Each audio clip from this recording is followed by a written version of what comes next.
Shalom, and welcome back to day 38 of reading the Bible in 52 weeks.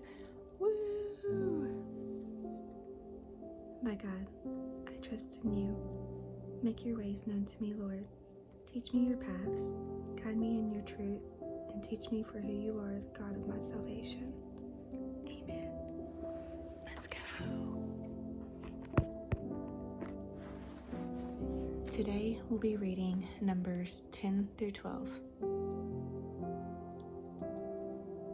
The Lord spoke to Moses, "Make 2 trumpets of hammered silver to summon the community and have the camp set out. When both are sounded in long blast, the entire community is to gather before you at the entrance to the tent of meeting. However, if one is sounded, only the leaders, the heads of Israel's clans, are to gather before you. When you sound short blast, the camps pitched on the east are to set out. When you sound short blast a second time, the camps pitched on the south to set out. Short blasts are to be sounded for them to set out. When calling the assembly together, you are to sound long blasts, not short ones. The sons of Aaron, the priest, are to sound the trumpets. Your use of these is a permanent statute throughout your generations. When you enter into battle and you land against an adversary who is attacking you, sound short blasts on the trumpets, and you will be remembered before the Lord your God and be saved from your enemies. You are to sound the trumpets over your burnt offerings and your fellowship sacrifices on your joyful occasions. Your appointed festivals in the beginning of each of your months, they will serve as a reminder for you before your God. I am the Lord your God. During the 2nd year, in the 2nd month, at the 20th day of the month, the cloud was lifted up above the tabernacle of the testimony. The Israelites traveled on from the wilderness of Sinai, moving from one place to the next until the cloud stopped in the wilderness of Paran. They set out for the first time according to the Lord's command through Moses. The military divisions of the camp of Judah's descendants with their banners set out first, and Nahshon, son of Amminadab, was over their divisions. Nathaniel, son of Zur, was over the division of the tribe of Issachar's descendants, and Elabab, son of Helon, was over the division of the tribe of Zebulun's descendants. The tabernacle was then taken down, and the Gershonites and the Mercivites set out, transporting the tabernacle. The military divisions of the camp of Reuben, with their banner set out, and Elzar, son of Shedeur, was over their divisions. Shemuel,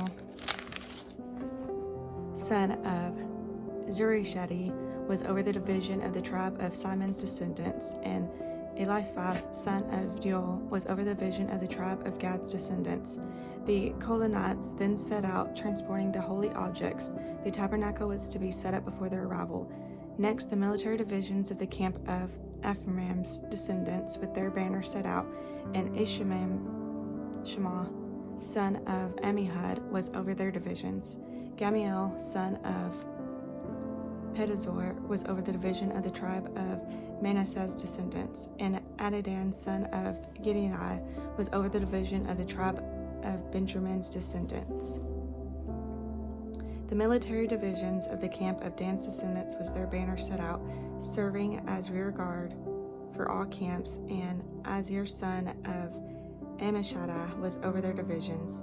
Pagiel, son of Oshran, was over the division of the tribe of Asher's descendants, and Ira, son of Enan, was over the division of the tribe of Naphtali's descendants. This was the order of march of the Israelites by their military divisions as they set out. Moses said to Hobab, descendant of Uriel the Midianite, and Moses' relative by marriage, "We're setting out for the place the Lord promised. I will give it to you. Come with us, and you will treat you well, for the Lord has promised good things to Israel." But he replied to him, "I don't want to go. Instead, I will go to my own land and my relatives." "Please don't leave us," Moses said, "since you know where we should camp in the wilderness, and you can serve at our eyes. If you come with us, whatever good the Lord does for us, he will do good for you." They set out from the mountain of the Lord on a 3-day journey, with the ark of the Lord's covenant traveling ahead of them for those 3 days to seek a resting place for them. Meanwhile, the cloud of the Lord was over them by day when they set out from the camp. Whenever the ark set out, Moses would say, "Arise, Lord, let your enemies be scattered, and those who hate you flee from your presence." When it came to rest, he would say, "Return, Lord, to the countless thousands of Israel." Now the people began complaining openly before the Lord about hardship. When the Lord heard the anger burn and the fire from the Lord blazed among them and consumed the outskirts of the camp, then the people cried out to Moses, and he prayed to the Lord, and the fire died down. So that place was named Taberah, because the Lord fire had blazed among them. The riffraff among them had the strong craving for other food. The Israelites wept again and said, "Who will feed us meat? We remember the free fish we ate in Egypt, along with the cucumbers, melons, leeks, onions, and garlic. But now our appetite is gone. There's nothing to look at but this manna." The manna resembled coriander seed, and its appearance was like that one of Bethlehem. The people walked around it and gathered it. They ground it on a pair of grinding stones or crushed it in the mortar, then boiled it in a cooking pot and shaped it into cakes. It tasted like a pastry cooked with the finest oil. When the dew fell on the camp at night, the manna would fall with it. Moses heard the people, family after family, weeping at the entrance of their tents. The Lord was very angry. Moses was also provoked. So Moses asked the Lord, "Why have you brought such trouble over your servant? Why are you angry with me? And why do you burden me with all these people? Did I conceive all these people? Did I give them birth? So you should tell me, carry them at your breast as the nursing mother carries a baby to the land that you swore to give their ancestors? Where can I get meat to give all these people? For they are weeping to me. Give us meat to eat. I can't carry all these people by myself. They are too much for me. If you are going to treat me like this, please kill me right now if I have found favor with you, and don't let me see my misery anymore." The Lord answered Moses, "Bring me 70 men from Israel, known to you as elders and officers of the people. Take them to the tent of meeting and have them stand there with you. Then I will come down and speak with you there. I will take some of the Spirit who is on you and put on your spirit on them. They will help you bear the burden of the people so that you do not have to bear it yourself.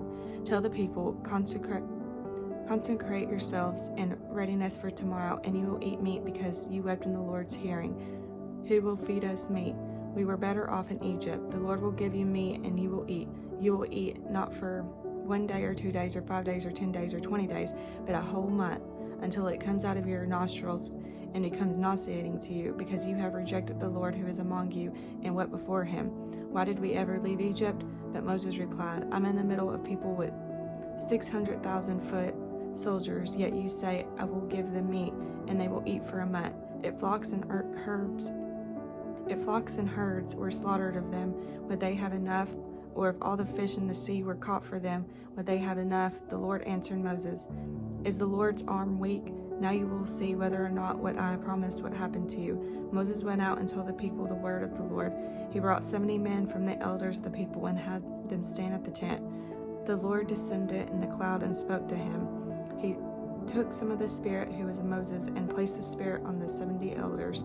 As the Spirit rested on them, they prophesied, but they never did it again. 2 men have remained in the camp, one named Eldad and the other Medad. The Spirit rested on them. They were among those listed, but had not gone out to the tent, and they prophesied in the camp. A young man ran and reported to Moses, "Eldad and Medad are prophesying in the camp." Joshua, son of Nun, assistant to Moses since his youth, responded, "Moses, my Lord, stop them." But Moses asked them, "Are you jealous on my account? If only all the Lord's people were prophets, and the Lord would place his Spirit on them." Then Moses returned to the camp along with the elders of Israel. A wind sent by the Lord came up and blew quail in from the sea. It dropped them all around the camp. They were flying 3 feet off the ground for about a day's journey in their every direction.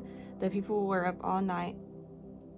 The people were up all that day and night, and all the next day gathering the quail. The one who took the least gathering 60 bushes, and they spread them out all around the camp. While the meat was still between their teeth, before it was chewed, the Lord's anger burned against the people, and the Lord struck them with a very severe plague. So they named the place Kibroth Hattaavah, because they were buried the people who have craved meat. From Kibroth Hadavah, the people moved to Hazeroth and remained there. Miriam and Aaron criticized Moses because of the Cushite woman he married, for he had married the Cushite woman. They said, "Does the Lord speak only through Moses? Does he not also speak through us?" And the Lord heard it. Moses was a very humble man, more so than anyone on the face of the earth. Suddenly the Lord said to Moses, Aaron, and Miriam, "You three come out to the tent of meeting." So the three of them went out. Then the Lord descended in a pillar of cloud, stood at the entrance to the tent, and summoned Aaron and Miriam. When the two of them came forward, he said, "Listen to what I say. If there is a prophet among you from the Lord, I make myself known to him in a vision. I speak with him in a dream, not so much my servant Moses. He is faithful in all my household. I speak with him directly, openly, and not in riddles. He sees the form of the Lord. So why were you not afraid to speak against my servant Moses?" The Lord's anger burned against them, and he left. As the cloud moved away from the tent, Miriam's skin suddenly became diseased, resembling snow. When Aaron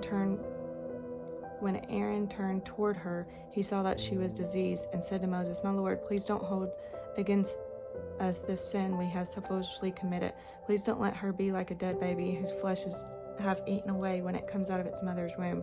When Moses cried out to the Lord, "God, please heal her," the Lord answered Moses, "If her father had merely spit in her face, wouldn't she remain in disgrace for 7 days? Let her be confined outside the camp for 7 days. After that she may be brought back in." So Miriam was confined outside the camp for 7 days, and the people did not move on until Miriam was back in.